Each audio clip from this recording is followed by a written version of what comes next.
사랑하는 성도 여러분, 우리는 이 땅을 살아갈 때에 반드시 공동체를 이루면서 살아가게 됩니다.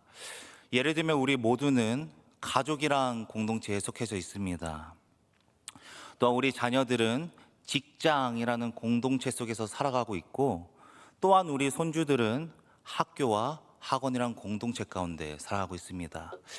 이렇게 우리는 누구나 최소 한 개 이상의 공동체 속에서 살아갑니다. 그렇다면 사랑하는 성도 여러분, 공동체 가운데서, 공동체 속에서 가장 중요한 것은 혹시 무엇일까요? 어떤 분에게는 모이는 시간이 중요할 수가 있습니다. 어떤 분은 공동체를 운영하는 재정을 가장 중요하게 생각하실 수도 있고, 또 어떤 분은 공동체가 추구하는 목적을 중요하게 보실 수도 있습니다. 하지만 공동체에 속했던 우리의 경험을 천천히 되돌아보면은 공동체를 형성하는 데 가장 중요한 요소는 그 공동체의 리더는 누구인가, 그 공동체를 누가 이끌어가는가라는 것을 우리는 발견할 수가 있습니다. 즉, 오늘날 우리에게는 바른 지도자, 진실된 지도자가 절실하게 필요하다는 것입니다. 이처럼 현대사회에서 리더가 얼마나 중요한지 보여주듯이 지도력에 관한 책들이 정말 많이 출간되고 있습니다. 누군가가 성공하기만 하면 얼마 지나지 않아서 그 사람의 리더십에 관한 책들이 쏟아져 나옵니다. 하지만 세상의 지도력은 매우 짧습니다. 세상의 리더십은 한시적이라는 것입니다. 그러나 오늘 우리는 약 2500년 전 느헤미야를 통해서 영원히 변하지 않는 영원한 리더십을 살펴보고자 합니다. 물론 우리 가운데 나는 지도자도 아닌데 굳이 리더십을 배워야 하는가, 이 말씀을 들어야 하는가 라는 생각을 하실 수도 있습니다. 그러나 우리 모두는 지도자입니다. 가정에서, 직장에서, 그리고 삶의 다양한 자리에서 우리는 이미 누군가에게 영향력을 주고 있는 자들인 것입니다. 그러므로 오늘 말씀을 우리 함께 기쁨으로 받길 소망합니다. 더 나아가 오늘 말씀을 통하여서 우리 모두가 각자의 자리에서 자녀들과 손주들 그리고 이웃들을 복음의 길로 인도하는 아름다운 영적 지도자가 되기를 주님 안에서 소망합니다. 첫 번째로 영적 지도자인 우리는 하나님의 시선으로 문제를 바라봐야 합니다. 특별히 오늘 본문 말씀인 11절 말씀을 살펴보시면 느헤미야는 이렇게 고백함을 우리가 발견할 수가 있습니다. 11절 하반절 말씀입니다. 그때 내가 왕의 술 관원이 되었느니라. 아멘. 오늘날 우리가 생각하기에 술을 따르는 직책이라 하면 별그리 대단해 보이지가 않습니다. 그러나 느헤미야가 살던 그 시대에 술 관원, 술을 따르는 사람은 단순히 술을 따르는 하인이 아니었습니다. 그 시대 문화를 살펴보면은 정치적으로 매우 불안한 시기였고, 또한 암살과 내란의 위험이 날마다 도사리고 있던 시기였습니다. 왕은 언제나 독살의 위험을 가지고 있었고, 그래서 그의 음료를 관리하는 사람은 철저한 신뢰를 받아야만 했습니다. 이런 상황 속에서 느헤미야는 왕의 곁에서 직접 포도주를 확인하고 먼저 맛을 보며 왕의 생명을 지키는 중요한 역할을 감당한 것입니다. 이처럼 느헤미야는 왕의 최측근에서 있던 사람이자 큰 권력을 가진 성공한 사람이었습니다.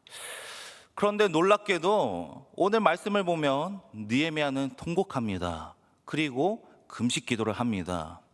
그리고 그의 반응이 왜 이렇게 놀라운가 하면은 느헤미야는 사실 포로로 끌려간 세대가 아니라 포로로 살아가던 세대의 후손이었기 때문입니다.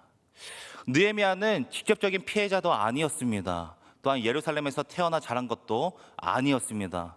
심지어 그는 무너진 예루살렘을 본 적조차 없던 사람입니다.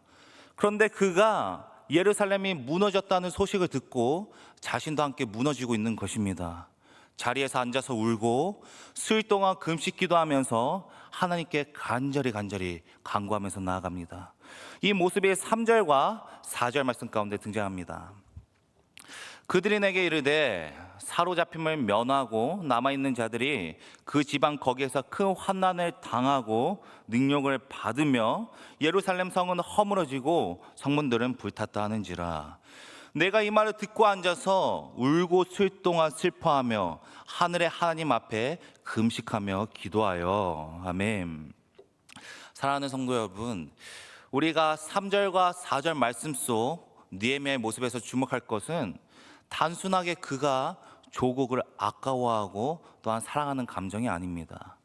성공한 이민자의 후손이 조국의 소식을 듣고 눈물을 흘리며 금식 기도했다라는 이 이야기는 단순한 애국심의 이야기가 아니라 하나님의 시선으로 그의 공동체를 바라본 자의 반응이었습니다.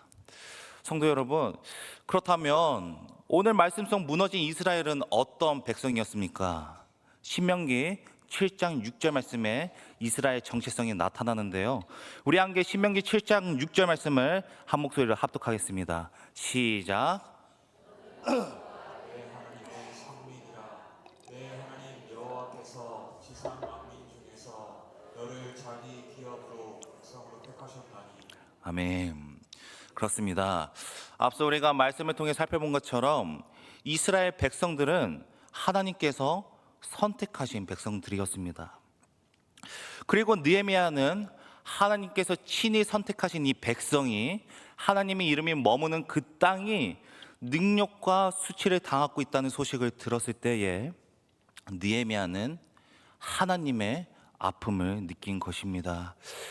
성도 여러분, 우리의 자녀들과 손주들이 잘못했을 때 화가 나죠. 하지만 화가 나는 것보다 먼저 우리의 가슴이 무너집니다. 어떻게 저럴 수가 있지? 라는 분노보다 내 아이가 왜 이 길을 걷고 있을까라는 마음의 아픔이 먼저 다가옵니다. 그런데 오늘 말씀 속 느헤미야가 바로 이 하나님 아버지의 마음을 품었다는 것이죠. 그는 이민자의 시선으로 조국을 바라본 것이 아니라 하나님 아버지의 시선으로 자신이 선택한 이스라엘을 바라본 사람의 마음을 가진 자였습니다. 성도 여러분, 그렇다면 오늘날 우리는 어떤 시선으로 공동체를 바라보고 세상을 바라보고 있습니까? 우리가 가정의 문제를 바라볼 때에, 교회의 연약함을 마주할 때에, 또한 세상의 아픔을 들을 때에 우리는 어떤 시선으로 가정을 바라보고 교회를 바라보고 또한 세상의 아픔을 바라보고 있습니까? 세상은 늘 누가 잘못했는지 그리고 누가 책임을 져야 하는지를 따집니다. 그러나 영적 지도자는 다릅니다.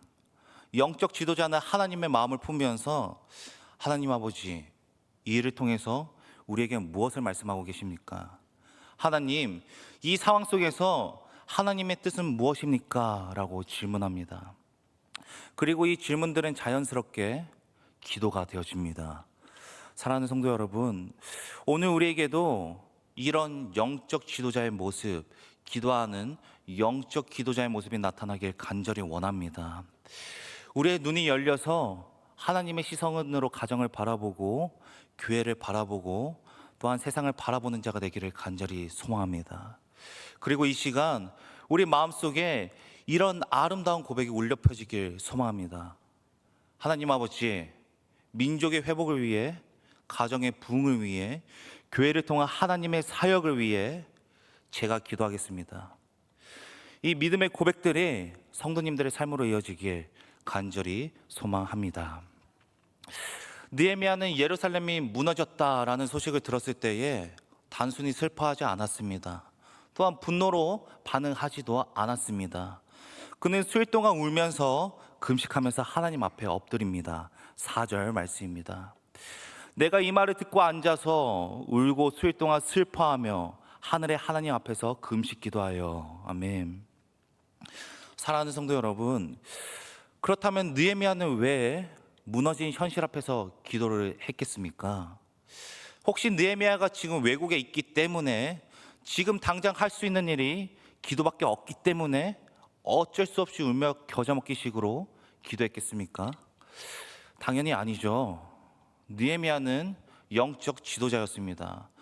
따라서 그는 예루살렘을 무너뜨리신 분도 하나님이시고 또한 그 예루살렘을 다시 세우실 분도 하나님 한 분임을 믿었습니다. 따라서 그는 기도를 어쩔 수 없는 선택이 아니라 문제를 정면으로 마주하는 영적 도구로 나아간 것입니다. 그러나 이와 반대로 기도하지 않는 사람 마음에는 나는 할 수 있다, 내가 해결해 보겠다라는 교만이 있습니다. 자기의 능력이 충분하다고 믿기 때문에 하나님의 뜻을 물어보지도 않고 하나님의 음성을 기다릴 여유조차도 없습니다. 또한 기도하지 않는 사람은 자신이 옳다고 믿습니다. 따라서 공동체에 어떠한 문제가 발견했을 때, 교회 가운데, 더 나아가 내가 섬기는 부서 가운데 어떠한 문제가 발견했을 때에 누가 잘못했는지, 그때 그 결정이 왜 틀렸는지, 그 사람은 도대체 무엇을 한 것이냐라는 등 비판부터 하기 시작합니다. 그리고 이상하게도 이런 비판들은 우리에게 묘한 위로를 주기도 합니다. 남을 지적함으로써 내 책임을 덜어내는 것에서 이건 내 잘못이 아니다, 나는 아무런 잘못이 없다라는 마음의 평안을 얻으려 한다는 것입니다.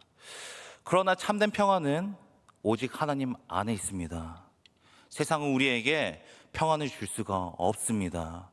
그리고 느헤미야는 이 사실을 명확하게 알고 있었습니다. 따라서 느헤미야는 예루살렘이 무너졌다라는 소식을 들었을 때에 그 누구도 원망하지 않았습니다. 그는 그들의 조상들마저도 원망하지 않고 오직 그는 찢어질 듯한 마음을 붙잡고 곧장 하나님 앞에서 엎드립니다. 하지만 안타깝게도 성도라는 우리의 삶을 되돌아보면은 느헤미야와는 좀 다른 삶을 살고 있는 것 같기도 합니다. 더 나아가 세상과 똑같은, 세상에 스며든 모습이 우리 안에 남아있는 것 같기도 합니다. 누군가의 실수, 공동체의 부족함, 상황의 불공평함을 말하면서 나의 책임을 회피하고 덜어내려고 합니다. 하지만 진짜 성도는, 진짜 영적 지도자는 문제 앞에서 기도합니다. 진짜 영적 지도자는 누군가는 공동체를 위해서, 누군가는 내가 섬기는 이 부서를 위해서 기도해야 한다는 사실과 누군가는 무너진 내 부서를 붙잡고 기도해야 한다는 사실을 깨닫습니다. 그리고 그 기도해야 한다는 그 누군가가 바로 나라는 사실을 받아들이는 그 순간 우리의 기도는 책임감이 아니라 하나님의 부르심이 되고 더 나아가 하나님의 소명이 되는 것입니다. 사랑하는 성도 여러분, 우리가 마주한 문제 앞에서 판단보다, 분석보다, 비판보다 먼저 기도를 선택하시길 바랍니다. 하나님, 제가 판단하지 않겠습니다. 하나님, 하나님의 뜻을 먼저 구하겠습니다 라는 이 믿음의 고백들이 우리의 기도가 되길 간절히 소망합니다. 그리고 우리의 이 기도를 통하여서 우리의 무너진 부서와 교회와 가정과 더 나아가 우리 이 대한민국이 회복되기를 진심으로 소망합니다. 이처럼 느헤미야는 기도가 왜 중요한지 분명히 알고 있던 영적 지도자였습니다. 따라서 그는 민족의 문제 앞에서 하나님께 기도로 이렇게 나아갑니다. 5절 말씀입니다. 우리 함께 합독하겠습니다. 시작.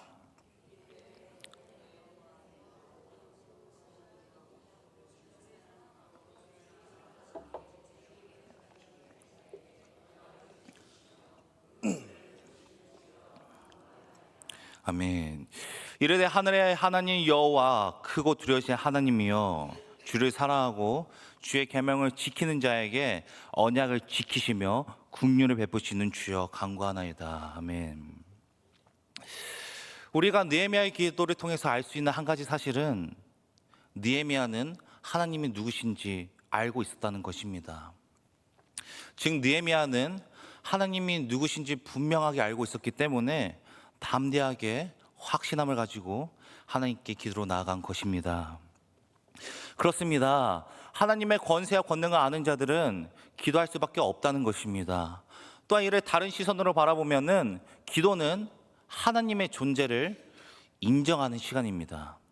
그리고 이 모습이 느헤미야의 기도를 통해 선명하게 드러나는데요. 5절 가운데 있는 느헤미야의 기도를 천천히 살펴보면은 느헤미야는 하나님을 지칭할 때에 하늘의 하나님이라고 부릅니다. 하늘을 다스리시며 이 세상을 통치하시는 분, 그 절대적인 주권자 앞에서 느헤미야는 엎드려 기도한 것입니다. 그러므로 하나님을 알던 느헤미야는 사람을 의지하지 않았고 기도했습니다. 정치적인 돈과 사람의 손길을 구하지 않았고 하나님의 손길을 구한 것입니다. 그런데 더욱더 중요한 것은 느헤미야는 기도를 하루 이틀로 그치지 않았다는 것입니다. 느헤미야는 무려 4개월 동안 하나님을 붙잡고 간구했습니다. 단 한 번의 기도가 아니라 기도의 응답이 있을 때까지 놓지 않는 끈질긴 기도를 하나님께 향하면서 나아간 것입니다. 또한 그는 기도 가운데 자신의 죄를 자복하고 또한 조상의 죄를 회개하면서 나아갑니다. 6절 말씀입니다. 이제 주의 종들은 이스라엘 자손을 위하여 주하로 기도하며 우리 이스라엘의 자손이 주께 범죄한 자들을 자복하오니 주는 귀를 기울이시고 눈을 여시사 종의 기도를 들으시옵소서. 나와 내 아버지의 집이 범죄하여. 아멘. 이처럼 느헤미야는 예루살렘의 문제를 보고 예루살렘의 폐허를 보고 그 책임을 다른 누군가에게 돌리지 않았습니다. 느헤미야는 회개했습니다. 회개 기도로 하나님께 나아갔습니다. 그리고 이것이 바로 하나님 앞에 선자이자 영적 지도자의 태도인 것입니다. 참된 영적 지도자는 문제 앞에서 남을 판단하지 않습니다. 참된 영적 지도자는 문제 앞에서 나의 죄를 먼저 바라보고 나의 죄를 하나님 앞에 내려놓습니다. 사랑하는 성도 여러분, 느헤미야는 위대한 전력가이기 전에 하나님을 기피하는 참된 기도자였습니다. 그는 남을 탓하기보다 자신의 죄를 먼저 회개하면서 나아갔습니다. 그는 계획보다 기도를 먼저 세웠고 전략을 세우기보다 하나님의 뜻을 먼저 물었습니다. 이처럼 영적 지도자는 하나님의 마음을 묻는 기도의 무릎에서 시작된다는 것입니다. 그러므로 우리 함께 문제 앞에서 하나님 아버지, 지금 상황 가운데서 우리 부세에게 원하시는 것이 무엇입니까? 라고 먼저 기도의 무릎으로 나가길 간절히 소망합니다. 그리고 그 기도를 통하여서 우리는 단지 문제 해결뿐만이 아니라 우리 자신이 변화되고 우리 부서가 변화되는 하나님의 놀라운 역사 은혜를 경험하게 될 것입니다. 성도 여러분, 이 은혜의 변화가 오늘 이 자리에 있는 우리의 이야기가 되길 간절히 소망합니다. 하나님께서는 지금 이 순간에도 기도하는 자를 찾고 계십니다. 그리고 그 기도하는 자를 통하여서 무너진 것을 다시 세우시기 위해 계획하고 계십니다. 하나님께서 찾으시는 그 기도의 한 사람, 하나님께서 사용하시는 그 기도의 한 사람이 바로 성도님들이 되시기를 간절히 소망합니다. 말씀을 맺겠습니다. 사랑하는 성도 여러분, 느헤미야는 무너진 성을 보고 울었고 하나님의 뜻을 구하며 기도했으며 더 나아가 하나님이 누구신지 알고 그 하나님을 붙잡고 끝까지 기도했습니다. 그리고 하나님께서는 느헤미야의 기도를 통하여서 무너진 예루살렘을 다시 회복시키셨습니다.